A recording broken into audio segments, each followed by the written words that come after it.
सावधान प्रारंभ करते हैं। ओम नमः सिद्धेभ्यः। नमो अरिहन्ताणं नमो सिद्धाणं नमो आयर्याणं नमो वज्रायाणं नमो लोये सव्यसाहुणं मंगलम भगवान वीरो मंगलम गौतमो गणि मंगलम कुंद कुंदारियो जैन धर्मोस्तु मंगलम सर्व मंगल मांगल्यम सर्व कल्याण कारकम प्रदानम सर्व धर्माणां जैनम जयतु शासनम जैनम जयतु शासनम यस्य स्वयं स्वभावाप्ति अभावे कृतस्मै कर्मणा तस्मै संज्ञानिरूपाय नमोस्तु परमात्मना प्रगटा सहज स्वभाव निज हुए कर्म हरिनाश ज्ञान रूप परमात्म को प्रणमो मिले प्रकाश प्रणमो मिले प्रकाश उत्तम क्षमादिक धर्म आत्म का सहज निज भाव है सुख शांति का है हेतु जग में मुक्ति का सुख पाव है मूल सम्यक दर्श निज में लीनता में ये धर्म बंधु सुभाऊ भावना हो पूर्ण दश लक्षण धर्म। आचार्य पूज्यपाद स्वामी द्वारा विरचित ये अष्टोपदेश नामक ग्रंथ जो कि 51 गाथाओं में निबद्ध है और 51 गाथाओं के माध्यम से जो हमें हमारे गायक स्वरूप को बता रहा है उसी गायक स्वरूप को समझा रहा है। ऐसा ही अद्भुत ग्रंथ, इस पर हमारी चर्चा चल रही है। 27 नंबर की गाथा बहुत महत्वपूर्ण विचारने योग्य चिंतन करने योग्य गाथा है। हम अपने स्वरूप का चिंतन कैसे करें, हम अपना चिंतन कैसे करें, इसका उपाय बताने वाली 27 नंबर की गाथा है। क्या कह रहे हैं गाथा में देखो। एक, अब तो गाथा याद हो गई होगी शायद। एको हम निर्ममा शुद्धो ज्ञानी योगेंद्र गोचरा भाया संयोग जा भावा मत्तः सर्वेपि सर्वथा। मैं एक निर्मम शुद्ध हूँ, ज्ञानी हूँ, योगेंद्रों द्वारा जानने योग्य हूँ और ये जितने भी संयोग जन्य सभी भाव हैं वो मुझसे सर्वथा भिन्न है। ये आचार्य पूज्यपाद स्वामी यहाँ इस गाथा में कह रहे हैं। वास्तव में ये संयोगी जन्य भाव मुझसे भिन्न है और मैं एक निर्मम शुद्ध ज्ञानी और योगेंद्रों द्वारा जानने योग्य हूँ। इस बात को जाने बिना स्वभाव को तो जान ही नहीं सकते, हम इन 10 धर्मों को भी प्रकट नहीं कर सकते। जो लक्षण पर्व अभी चल रहे हैं, धर्म के 10 लक्षणों की जो चर्चाएं हैं वो भी हम इस स्वरूप को समझे बिना नहीं कर सकते। एक लाइन आती है, सत्य समझ में नहीं कल्याण, कि सत्य समझ के बिना कल्याण नहीं हो सकता। और ये गाथा वो सत्य समझा रही है, उस सत्य से हमें परिचित करा रही है कि सत्य क्या है। हम क्या मानकर बैठे हैं, हम यही मानकर बैठे हैं कि क्रोध मान माया लोभ तो मेरे हैं, ये राग तो मेरा है मुझे दूर करना पड़ेगा, ये द्वेष तो मेरा है मुझे दूर करना पड़ेगा।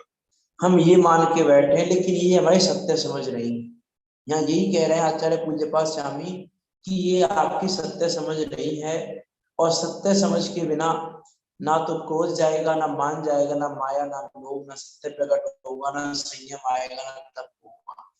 कुछ भी नहीं हो सकता जब तक सत्य समझ नहीं होगी। क्यों नहीं हो सकता? कि सत्य समझ नहीं होगी, हमको लगेगा कि हमको क्रोध दूर करना है, हमको लगेगा कि हमको मान दूर करना है, हमको लगेगा कि हमको राग द्वेष दूर करने हैं। तो राग द्वेष दूर करने हैं कि राग द्वेष दूर हैं? राग द्वेष दूर करने हैं कि दूर हैं ऑटोमेटिकली? चलो दूसरा प्रश्न पूछता हूं आपसे मैं, हम वीतरागी हैं कि रागी हैं? बताइए, विचार के उत्तर देना मेरे प्रश्न का। हम वीतरागी हैं कि रागी हैं?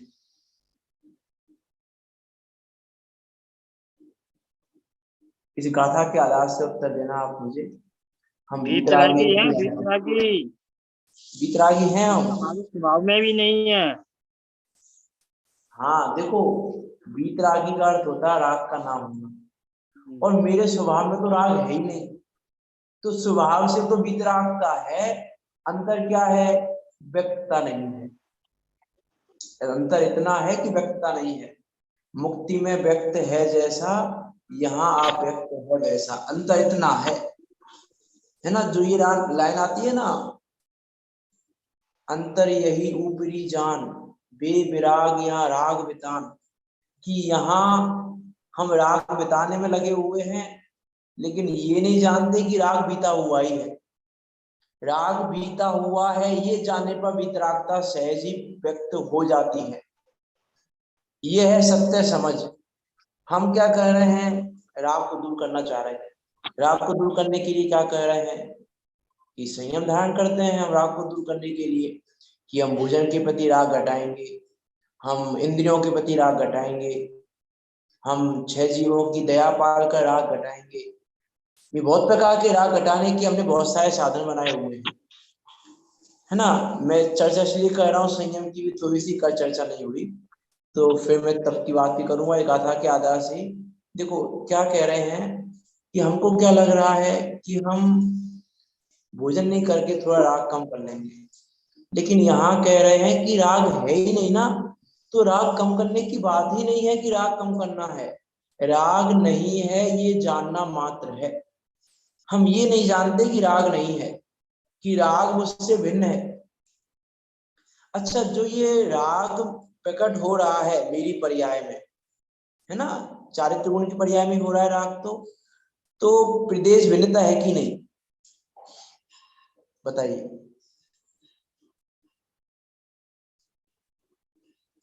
प्रदेश भिन्नता है कि नहीं? चारित्र गुण की पर्याय है, ये बात आप मानते हैं कि नहीं? चारित्र गुण की विकारी पर्याय है, ये तो बात सही है कि चारित्र गुण की विकारी पर्याय है राग। अब इसमें प्रदेश भिन्नता है कि नहीं?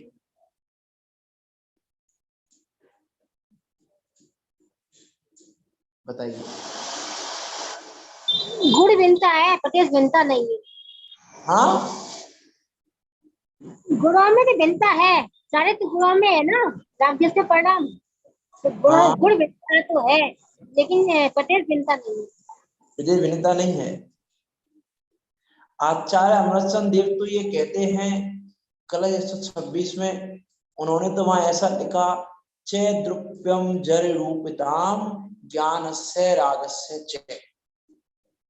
उन्होंने वहां राग भाव को जड़ कहा है, और जड़ और चेतन की तो प्रदेश भिन्नता प्रत्यक्ष है। और वहां उन्होंने लिखा है 126 नंबर के कलश में, चैद्रुप्यम जल रूपताम और ज्ञान से रागस्य च, कि ज्ञान चेतन रूप है और राग जल रूप है। वहां उन्होंने प्रदेश भिन्नता कही है। वहां उन्होंने ये कहा, उपयोग जो कहा ना, एक जो गाथा है संबर अधिकार की 181 82 83, उपयोग में उपयोग है, उपयोग में क्रोधादि ना, क्रोधादि में क्रोधादि है, क्रोधादि में उपयोग ना, उसके बाद का कलश है ये। वहां आचार्य देव ने यही कहा कि उपयोग तो चैतन्य का परिणमन है, लेकिन राग चैतन्य अर्थात जीव का परिणमन नहीं है। वहां पर यह कहा आचार्य अमृतचंद देव ने कि उपयोग तो चैतन्य का परिणमन है, इसलिए ज्ञान स्वरूप है, लेकिन जो ये क्रोधादि भाव कर्म है, जब भाव कर्म की बात कर ली तो द्रव्य कर्म और कर्म की बात तो अपने आप ही भिन्नता है उनकी। तो क्रोधादि जो भाव कर्म है वो भी खुद का द्रव्य का परिणमन है, वो भी जीव का परिणमन नहीं है। वो भी जीव का परिणाम नहीं है। और पुद्गल द्रव्य का परिणमन होने से जड़ है, उनमें और ज्ञान में प्रदेश भेद होने से अत्यंत भेद है। अत्यंत भेद कह दिया। हम तो प्रदेश भिन्नता की बात भी हमने नहीं की अभी इतने दिनों में। 27 नंबर की गाथा हमने 6-7 दिन हो गए चर्चा करते हुए, हमने प्रदेश भिन्नता की बात नहीं की अब तक। यहाँ तो कह रहे हैं प्रदेश की भी भिन्नता है, तो भी हम लग रहा है, हमको क्या लग रहा है, राग दूर करना, राग दूर करना। क्या ये राग है कहाँ? प्रदेश में भी नहीं है, प्रदेश की भिन्नता है।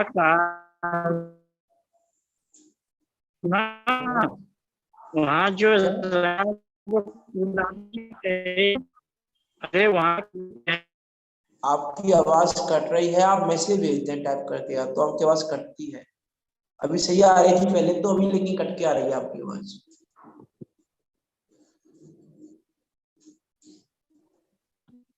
देखो राग का आधार आ रही है, नहीं, कट के आ रही है अभी भी आपकी आवाज। आप मैसेज भेज दें, यदि आप ये चैट में मैसेज भेज सकते हैं तो उसको पढ़ के हम उत्तर दे सकते हैं। देखो वास्तव में तो राग का राग है, जीव नहीं है। आपकी आवाज कट के आ रही है, नहीं आ पा रही जो है। राग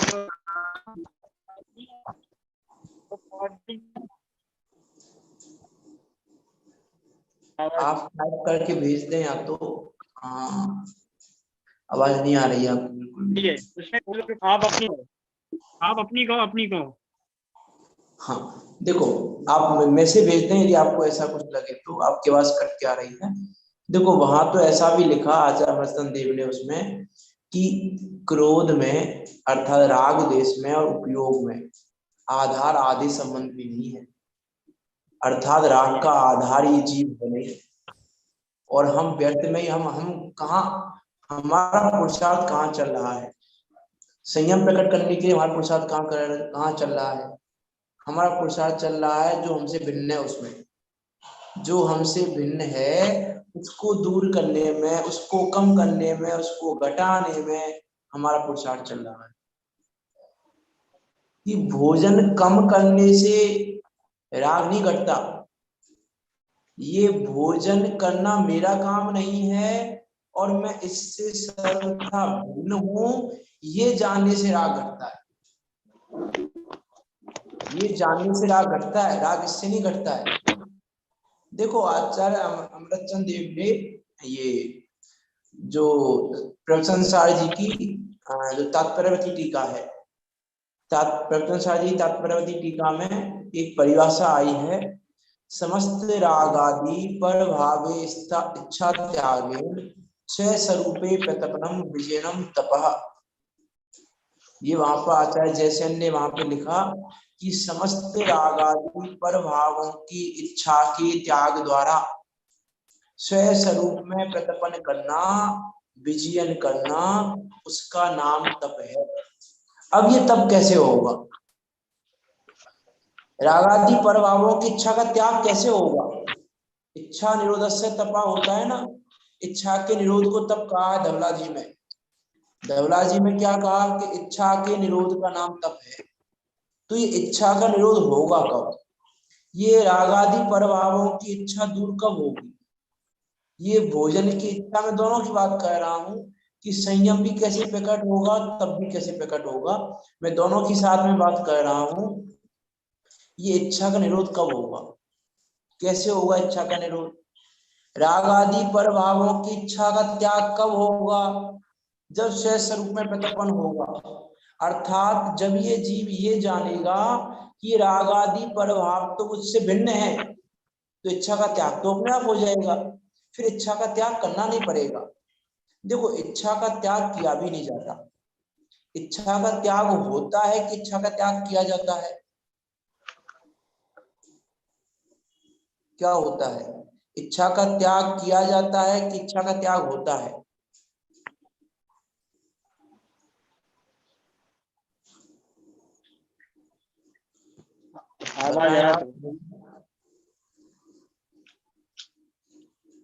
आकिंच स्वभाव है तो इच्छा तो है ही नहीं। जब हमारा आकिंचन स्वभाव है, यहाँ निर्मम है, वहाँ इच्छा का क्या काम। बिल्कुल बिल्कुल अच्छा, सही बात है। पहले जो आपने क्लस में बात कही थी, वो आवाज आ रही है क्या।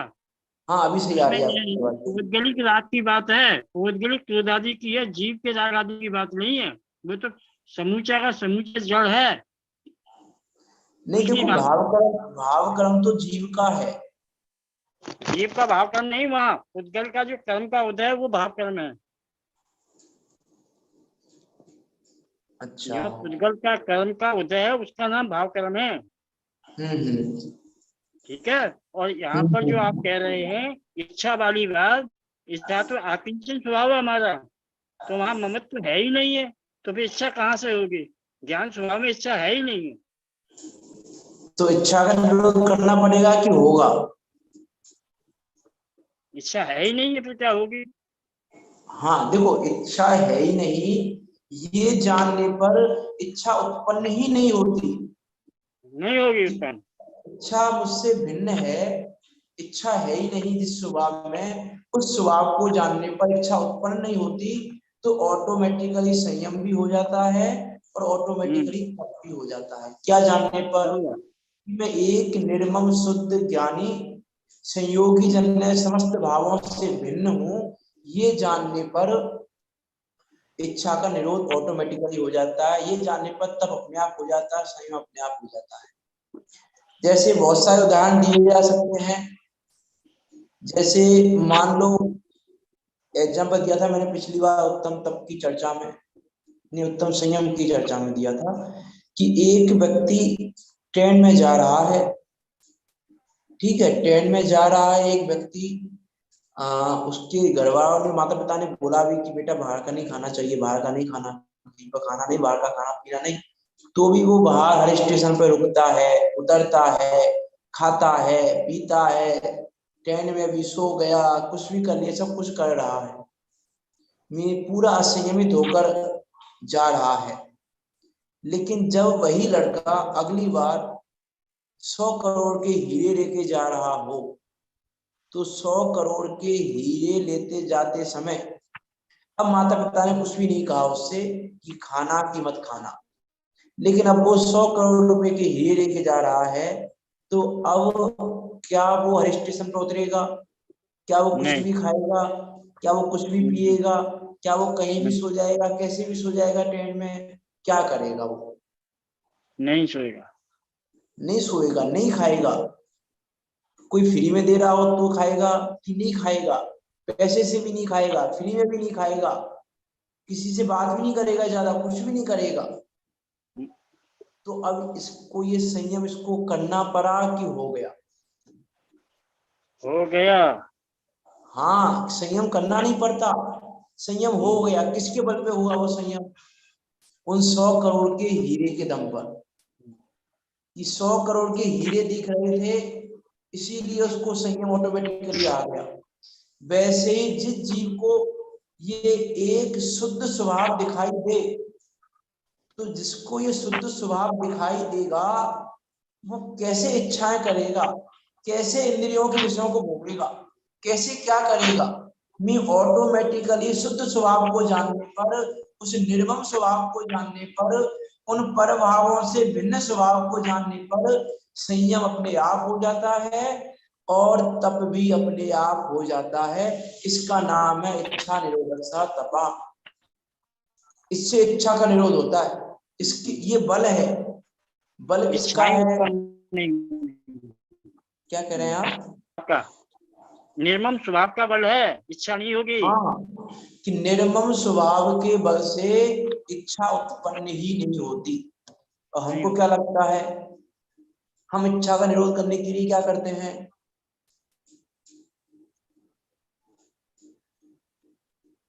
विचार करके देखना, हम इच्छा का निरोध करने के लिए क्या करते हैं, और वो क्यों करते हैं, सत्य समझ ना होने के कारण।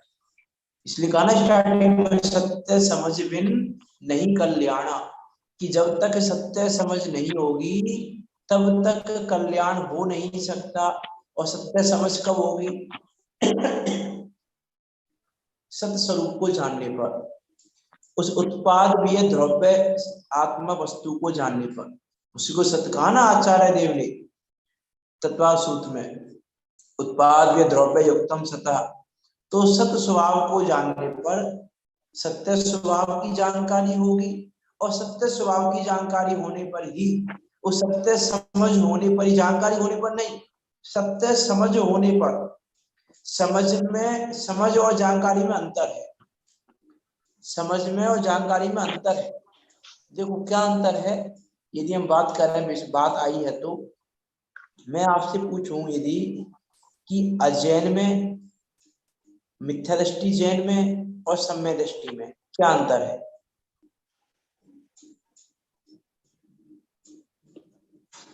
एक अजैन व्यक्ति है, मिथ्या दृष्टि है, अजैन है, एक मिथ्या दृष्टि है, जैन है, और एक सम्य दृष्टि जैन है। तीनों में क्या अंतर है? जो सम्य दृष्टि जैन होगा वो समझेगा, जो मिथ्या दृष्टि जैन होगा वो जानेगा। और अजैन और जैन में मैं तीन बार तीन लोगों को लिया है मैंने सामने। और मिथ्या दृष्टि में एक सी धारणा रहेगी, बस जानेगा ही जानेगा, समझेगा नहीं। बात आपकी सही है। देखो मैं बता देता हूँ, आपने सही कहा, आंसर सही है आपका। देखो जो मिथ्या दृष्टि अजैन है ना, उसकी परेशानी ये है कि वो वस्तु स्वभाव को जानता नहीं है। उसको नहीं पता है कि द्रव्य क्षय होते हैं, उसको नहीं पता कि जीव द्रव्य क्या होता है, उसको कुछ भी नहीं पता है। और एक मिथ्या दृष्टि जैन है, उसको ये भी पता है कि क्षय द्रव्य होते हैं, उसको वो ये भी जानता है कि मैं एक निर्मल शुद्ध हूँ, पढ़ा है उसने, जानता है, लेकिन मानता नहीं है। वो जानता ही नहीं है बेचारा, वो तो मानने का तो प्रश्न ही नहीं है। तो वो तो अलग है, उसका तो अलग अलग बात हो गई। लेकिन हम किस श्रेणी में हैं कि जान तो रहे हैं लेकिन मान नहीं रहे हैं। और सम्य दृष्टि जानता भी है और मानता भी है। तो सत्य समझ अर्थात मानना, समझ का अर्थ है मानना, अर्थात अनुभव करके माना जाता है, और जानना तो छह समय में जान लिया जाता है। तो जानना अलग बात है और समझना अलग बात है। तो यहाँ कह रहे हैं आचार्य पूज्यपाद स्वामी कि इस बात को जानो ही नहीं, इसका चिंतन करो। चिंतन करो अर्थात अनुभव करो। अनुभव करने के लिए चिंतन चाहिए। अनुभव करने के लिए क्या चाहिए? अनुभव करने के लिए चिंतन चाहिए। तो यहाँ आचार्य पूज्यपाद स्वामी हमको वो चिंतन करने की प्रेरणा दे रहे हैं। इसका चिंतन करो। कैसे करो चिंतन? कि मैं एक निर्मम शुद्ध ज्ञानी हूँ, पर भावों से भिन्न हूँ। इसका चिंतन कर, बारंबार इसका विचार तो कर। हमको क्या लग रहा है? हमको कुछ इच्छाएं बुरी लगती हैं, कुछ इच्छाएं अच्छी लगती हैं। सही बात है कि गलत बात है? लगती नहीं लगती हमको? कुछ इच्छाएं हमको लगती हैं कि बुरी हैं, कुछ इच्छाएं हमको लगती हैं कि अच्छी हैं। लेकिन जब हमको कुछ इच्छा अच्छी लग रही है, इसका अर्थ है कि हम अपने उस स्वभाव को नहीं मानते। कहते तो हैं मैं भी कह रहा हूं मैं एक निर्मम शुद्ध ज्ञानी हूं, लेकिन हम मानते कितना है, हमारा उसके प्रति चिंतन कितना है। वो नहीं होगा तो इच्छा तो उत्पन्न होंगी। इच्छा अशुभ नहीं होगी तो शुभ हो जाएगी। हमें जिनवाणी सुनने की इच्छा हो जाएगी, हमको जिनवाणी पढ़ने की इच्छा हो जाएगी, हमको जिनवाणी सिखाने की इच्छा हो जाएगी, हमको जिनवाणी सीखने की इच्छा हो जाएगी। इच्छा हो जाएंगी। कब तक होंगी वो इच्छाएं? जब तक हम अपने स्वभाव को ना जाने, जब तक हम उस इच्छा से भिन्न अपने स्वभाव को ना जाने, जब तक हम ये ना जाने कि काम इच्छा से नहीं होता, काम इच्छा से नहीं होता। देखो संयम की यदि बात करें तो संयम ना तो पढ़ने से आता है, ना पढ़ाने से आता है, ना सीखने से आता है, ना सिखाने से आता है। ऐसे ही इच्छाओं का निरोध भी ना पढ़ने से होता है, ना पढ़ाने से होता है, ना सीखने से होता है, ना सिखाने से होता है। तो कैसे होता है संयम? कैसे होता है? इच्छा का निरोध कैसे होता है? अपने उस एक निर्मम शुद्ध पर भावों से भिन्न ज्ञान स्वभाव को जानने पर संयम भी होता है और इच्छा का निरोध भी होता है। तब भी प्रकट होता है और तप नहीं, उत्तम तप प्रकट होता है। तप में और उत्तम तप में अंतर है। आजकल तो बहुत सारे जीव तो ऐसे भी हैं जगत में जिनको बेचारों को ये भी नहीं पता होगा कि तप में और उत्तम तप में भी कुछ अंतर होता है। बातें तप की करेंगे, उत्तम तप की तो बातें ही नहीं होती आज मैक्सिमम जगह पर। तो हम तो कह रहे हैं कि वो उत्तम तप भी प्रकट करने के लिए उस एक निर्मम शुद्ध स्वभाव को जानने पर इच्छा का निरोध भी होता है और संयम भी होता है। इंद्रियों के भोगों में नहीं जाता फिर वो चीज, फिर वो उस संयम रूपी बदन को संभालता है।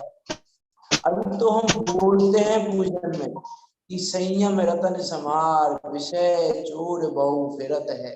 अभी तो हम बोल रहे हैं, लेकिन हमको विषय रूपी चोरों को हम बुलाते हैं। हम विषय रूपी चोरों को खुद बुलाते हैं अभी, क्योंकि हमको समझ नहीं है, क्योंकि हमें ये पता ही नहीं है, हम ये मानते ही नहीं है कि विषय रूपी चोर हमारा कुछ लूट भी रहे हैं।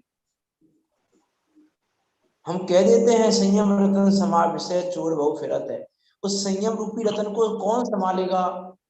उस संयम रूपी रतन की संभाल वो करेगा जिसको अपने उस संयम स्वभाव की खबर होगी। संयम स्वभाव है ना, हमने मंगलाचरण में लाइन पढ़ी थी, उत्तम क्षमादिक धर्म आत्म का सहज निज भाव है। निज भाव है ना, उत्तम क्षमादिक अर्थात 10 की 10 धर्म। तो संयम भी मेरा निज भाव है, संयम भी मेरा भाव है। और जब संयम मेरा भाव है, ये उत्तम तप मेरा भाव है, तो मेरा ये भाव पर के आदि कैसे हो सकता है? पर के आदि संयम कैसे पर के आधीन हो सकता है?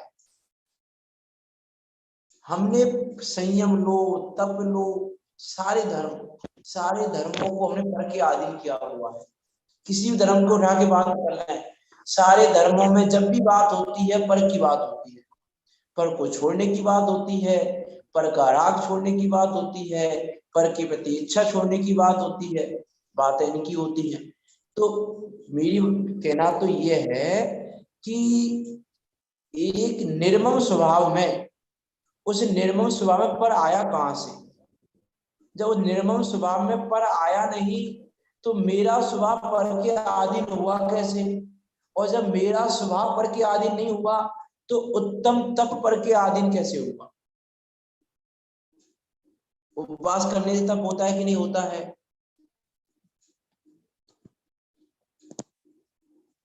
उपवास करने से तप होता है कि नहीं होता है? बताइए कि बहिरंग तप है कि नहीं है बहिरंग तप?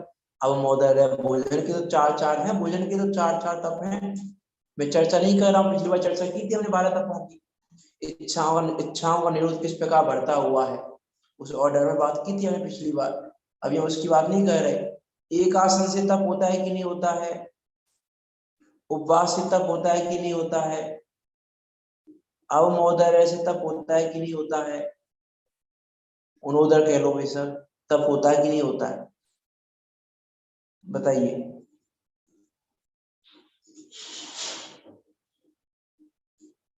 विचार कीजिए, विचार करके बताएं आप, होता है कि नहीं होता है? इस गाथा के आधार से बताना। बाहरी क्रियाओं से तप कैसे हो सकता है? तप तो आत्मा का परिणाम है ना। देखो, मैं यही कहना चाह रहा हूँ, हमने उपवास को बाहरी क्रिया समझा हुआ है। उपवास बाहरी क्रिया है ही नहीं। मैं तो ये कहना चाह रहा हूँ, हम जब उपवास का नाम आता है, एकासन का नाम आता है, उनोदर का नाम आता है, तो हमारा उपयोग कहाँ जाता है? भोजन में। एकासन अर्थात एक समय भोजन करना, उपवास अर्थात पूरे दिन भोजन नहीं करना, उनोदर अर्थात भूख से कम भोजन करना। हमारा उपयोग कहाँ जाता है? भोजन में। लेकिन वास्तव में बहिरंग तप की संज्ञा दी गई है ना, बहिरंग तप की भी, बहिरंग तप की संज्ञा भी भोजन के लिए नहीं दी गई है। उपवास का क्या अर्थ होता है? इसको तो लंघन कहते हैं। दो है ना, शेष को श्री गुरु लंघन कहते हैं, परिटोडामर्जी ने लिखा है। उपवास के लिए, वो तो लंघन है, लंघन की तो बात ही नहीं कर रहे हम तो उपवास तप की बात कर रहे हैं। ये तो लंघन है, पूरे दिन भोजन नहीं करना तो लंघन कहा जाता है उसको।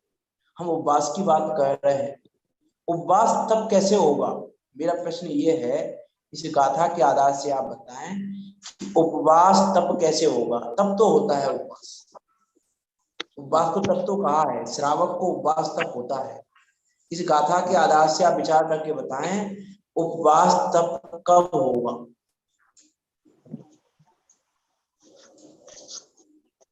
उपवास होगा ही हाँ, जब शुद्ध स्वरूप है तो उपवास कहाँ से हो गया? उपवास में तो रहते ही है, आत्मा के समीप में तो रहते ही है। और थोड़ा विचार करें। चलो मेरी और बात विचार में करें, यह कि वृत्तादि और होते कोई ही नहीं है। आदत नहीं, आपकी वृत्तादि बात सही है। परवस्तु है, परवस्तु है, भोजन परवस्तु है, ये होते ही नहीं है। आपकी अपने बात शुद्ध सही है। स्वभाव को जब हमने जान लिया तो हमें ये वृत्तादि की क्या आवश्यकता है? देखो मैं आपकी बात सही है, मैं उपवास का कुछ और अर्थ करना चाह रहा हूँ, जो उपवास का यथार्थ अर्थ है। और कोई साधन बता सकते हैं इस गाथा के आधार से उपवास तब कैसे होगा? आत्मा के समीप रहना ही उपवास है। ये अर्थ तो जब है इसके स्वभाव को अलावा जान लिया ना, शुद्ध स्वभाव को, चलो तो अब बात क्या सही है, जरूरत है? तो मैं पूरी करता हूँ। देखो उपवास की जो बात कही ना, 2 समय भोजन नहीं करना, 2 समय भोजन नहीं करना, वो तो लंघन हो गया। उसमें उपवास कैसे होगा कि जब अपने निर्मम स्वभाव को ये जानता है, जब अपने शुद्ध स्वभाव को ये जानता है, तो शुद्ध स्वभाव को जानने पर, उस निर्मम स्वभाव को जानने पर पूरे दिन भोजन का विकल्प ही नहीं आता। भोजन करने की बात ही नहीं है, भोजन करने की बात ही नहीं है। जब ये अपने निर्मम और शुद्ध स्वभाव को जानता है, तो निर्मम और शुद्ध स्वभाव को जानने पर विकल्प ही नहीं आता कि इसको क्यों भोजन करूं, इसको विकल्प ही नहीं आता भोजन का। तो जब ये अपने निर्मम और शुद्ध स्वभाव को जानता है, तो उस समय भोजन का विकल्प नहीं आता, तो उसको कह दिया जाता है कि इसको उपवास हो गया। भोजन की तो बात ही नहीं है, भोजन करने ना करने की बात नहीं है। मेरा कहने का अर्थ ये है, उपवास तप में भोजन की तो बात ही नहीं है, भोजन करें कि नहीं करें, नहीं बात है। है भोजन का विकल्प आने या ना आने की। उसके लिए व्रत बात कहा है है, भोजन का उपवास नहीं विकल्प करनी। आने या ना आने की, करने ना करने की तो बात ही नहीं है, नहीं है, भोजन नहीं है, करने या ना करने की। क्या कह रहे हैं आप? नहीं, नहीं है, उसमें बात उसमें है ही नहीं है, भोजन आदि की बात ही नहीं है। जब आत्मा के समीप में आ गए और आत्मा अपने स्वभाव में रहता है तो उद्गल को कैसे भक्षण करेगा? हाँ, वही वही वही नहीं मैं कह करेगा। रहा हूँ हम्म, कि निर्मम स्वभाव को जब ये जानता है, हम्म, जब ये जानता है कि भोजन मेरा भोजन नहीं है, हम्म। मेरा भोजन क्या है? ज्ञान। ज्ञान, ज्ञान ज्ञान। है मेरा भोजन, मेरा बस। भोजन ज्ञान है जिसको मैं प्रति समय करता हूँ। हम्म, अभी हमें अपने भोजन की खबर नहीं है, तो जब अपने निर्मम हम्म, स्वभाव को जानता है, तो उसको विकल्प ही नहीं आता है उस ओर के। और विकल्पों के त्याग का नाम है इच्छा निरोधसा तपा, कि इच्छा का निरोध हो गया। अब बाकी जो जो इच्छाएं हैं हमारी, वो सब इच्छा उस पर लगा लेना, सारी इच्छा लगा लेना।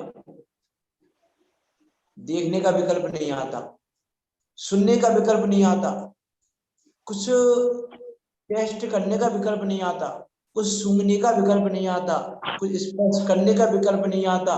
जब ये विकल्प नहीं आते, तो इंद्रिय संयम हो जाता है, तो इंद्रिय संयम बरोबर होता है, इच्छा का निरोध हो जाता है, हो जाएगा, और इंद्रिय संयम भी हो जाता है, करना नहीं पड़ता है। कब? हो जब ये जाएगा। अपने निर्मम स्वभाव को जानता है, जब ये अपने शुद्ध स्वभाव को जानता है। कि देखो, जो जिसको हम संयम या तप समझ रहे हैं, जिसको इच्छा का निरोध करना समझ रहे हैं, वो पॉसिबल जब था जब ये जीव अशुद्ध हो गया होता। यदि ये जीव अशुद्ध हो गया होता पर भावों से, तो फिर जरूरत पड़ती हमको कुछ करने की, लेकिन कुछ करने की व्यवस्था ही नहीं है, क्योंकि वो अशुद्ध हुआ ही नहीं है, वो अशुद्ध नहीं हुआ है, इसीलिए कुछ करने की बात ही नहीं है, कुछ करने की बात ही नहीं की जा रही है वहां पर। फिर कि क्या करना है, क्या करना है, क्या करना है? कि करना तो है ही नहीं। क्या करना है, क्या कहा वहां पर? जानना है। जो योगेंद्रों द्वारा जानने योग्य है उसको तुम भी जानो, और जानकर क्या करो कि चिंतन करो। जानकर उस निर्मम स्वभाव का चिंतन करो तो उत्तम तब प्रकट होगा। देखो क्या कह रहे हैं इसमें, टीका को पढ़ते हैं। अनुभवन करो। टीका को अनुभवन पढ़ते हैं करो। गाथा की, क्योंकि हमको कल अगली गाथा की चर्चा करनी है। देखो क्या कह रहे हैं इसमें, 71 नंबर के पेज पर है टीका। द्रव्य आर्थिक नय से एक अर्थात पूर्वापर पर्यायों में अनुसूत निर्मम अर्थात यह मेरा है, मैं इसका हूं, ऐसे अभिनिवेश से रहित, ऐसी मिथ्या मान्यता से रहित, शुद्ध अर्थात शुद्ध ने की अपेक्षा से द्रव्य कर्म भाव कर्म से रहित। शुद्ध ने की अपेक्षा है ये कथन कि किस अपेक्षा है?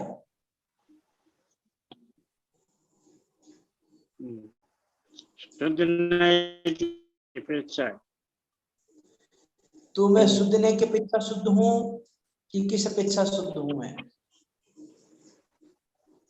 हमने शुद्ध स्वभाव देख लिया तो शुद्ध ही है, आत्मा में विकार होता ही नहीं है। नहीं तो यहाँ कह रहे हैं शुद्ध ने की विकार अपेक्षा संयोग से से, होता है, विकार करके संयोग से होता है। नहीं मेरा प्रश्न ये है कि मैं शुद्ध ने की अपेक्षा शुद्ध विकार हूं। करके संयोग से आता है, शुद्ध नहीं से तो दिख रहा है मैं शुद्ध ही हूँ। शुद्ध, हाँ हाँ यही बात है। शुद्ध न से शुद्ध नहीं हूं मैं। शुद्ध न तो शुद्ध वस्तु को शुद्ध कह रहा है, मैं शुद्ध ही हूँ। मैं से शुद्ध नहीं हूं, मैं तो शुद्ध ही हूं, मैं तो शुद्ध ही हूं।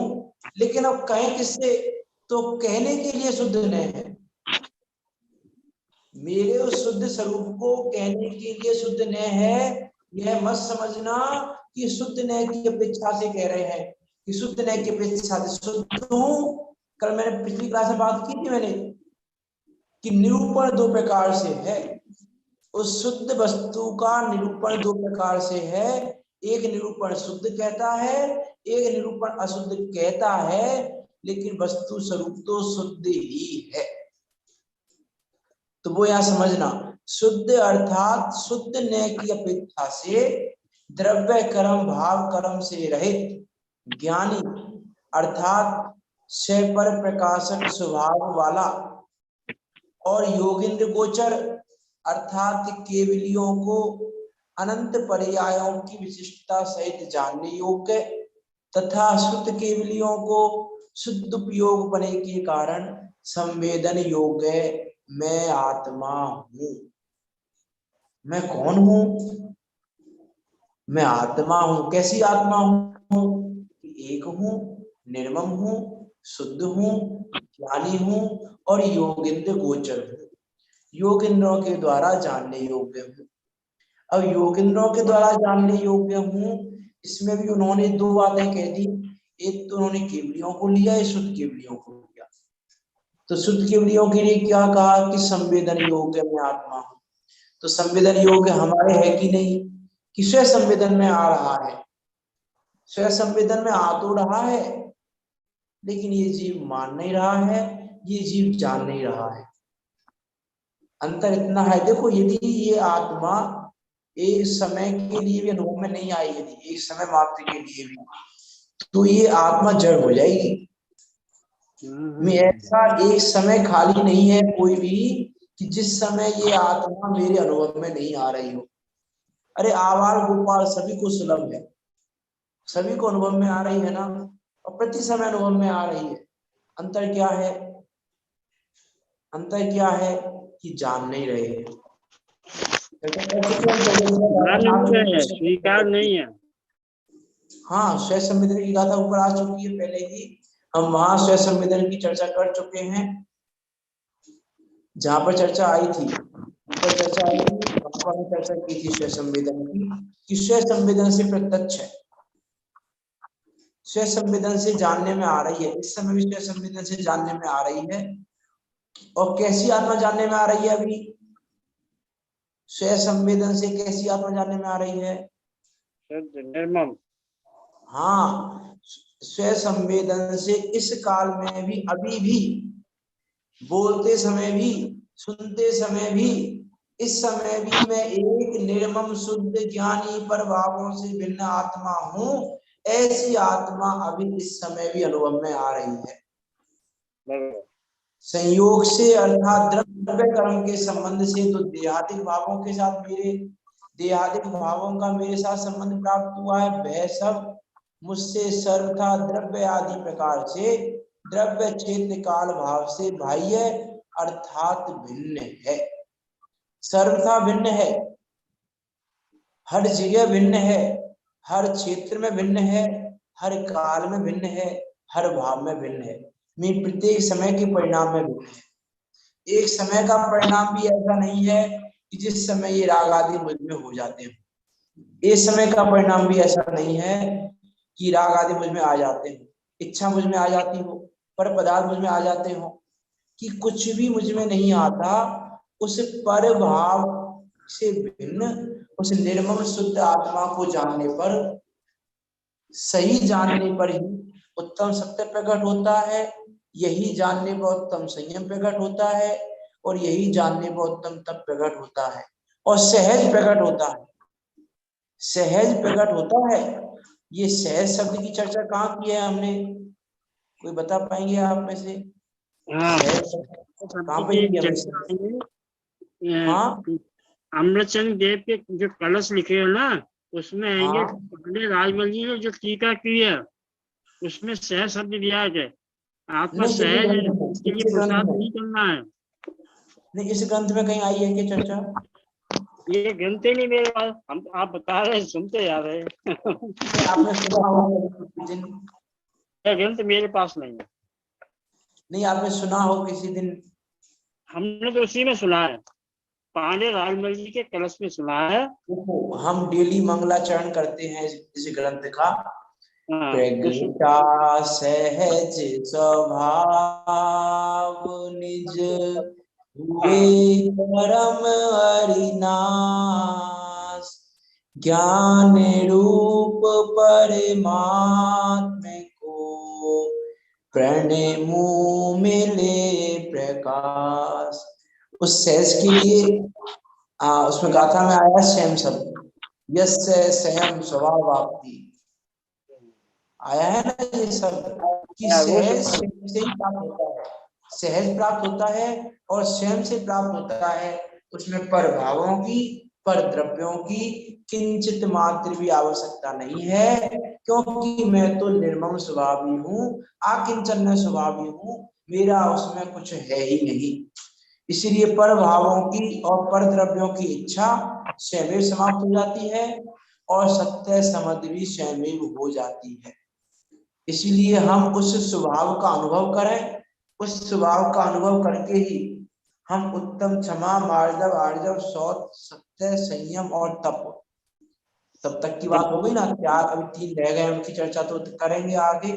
ये 3 हम सहज रूप से प्रकट हो सकते हैं, व्यक्त हो सकते हैं। स्वभाव में तो है, उत्तम तप स्वभावी में अनादि से हूँ, उत्तम संयम स्वभावी में अनादि से हूँ, उत्तम सत्य स्वभावी में अनादि से हूँ, उत्तम क्षमा, मार्जव, आर्जव, शौच स्वभावी में अनादि से हूँ। बस व्यक्तता नहीं है, और व्यक्तता करने के लिए भी कुछ करना नहीं है, मात्र जानना है। क्या जानना है? एको हम निर्ममा शुद्धो ज्ञानी योग गोचरा भाइया संयोग गजा भावा मत्तः सर्वे अपि सर्वथा। ये जानने मात्र से ये स्वभाव प्रकट होता है, व्यक्त होता है, और यह जीव मुच मार्ग में आगे बढ़कर मुच मार्ग को प्राप्त करता है, उस सिद्ध अवस्था को प्राप्त करता है। हम सब भी अपने उस स्वभाव को जानकर इन 10 धर्मों को अपनी इन 10 धर्मों को प्रकट करें, ये भी एक कहने की भाषा है। इन 10 धर्मों को व्यक्त करें और व्यक्त कर लें। 10 धर्मों को अपने स्वभाव को जानकर हम सब भी 10 धर्मों को प्रकट करते हुए मोक्ष मार्ग में आगे बढ़ते हुए निकट काल में सिद्धों के बीच जाकर विराजमान हो। इसी मंगल भावना के साथ अभी की बात को यहाँ विराम देते हैं। जिनवाणी स्तुति करते हैं। निज निधि निज में बताई, यह अनंत उपकार है, उसके लिए जिन वाणी माँ को वंदना सत बार है, माँ वंदना सत बार है।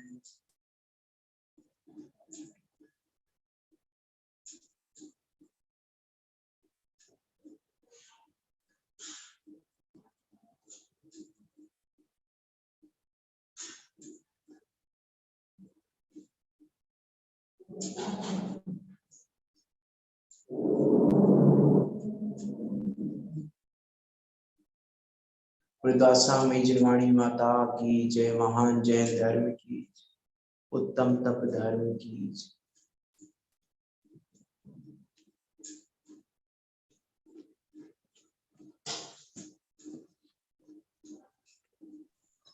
जय जैन शरीर को पनी सबको जय जैन।